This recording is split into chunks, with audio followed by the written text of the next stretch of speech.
आप गीताला जानता हो? हाँ जानता हूँ। आपके क्या विचार है?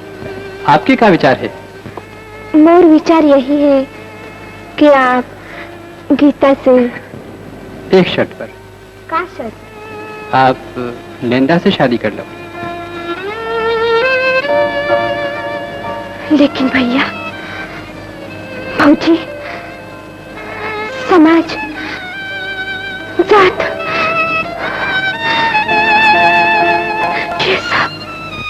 ये सब छोड़ के आयवर पढ़ी। मैं नारी हूँ। नारी? नारी देवी के शक्ति है। ऐसन महान शक्ति के आगू हर भैया दुख पैर उठाते दूर हो जाते।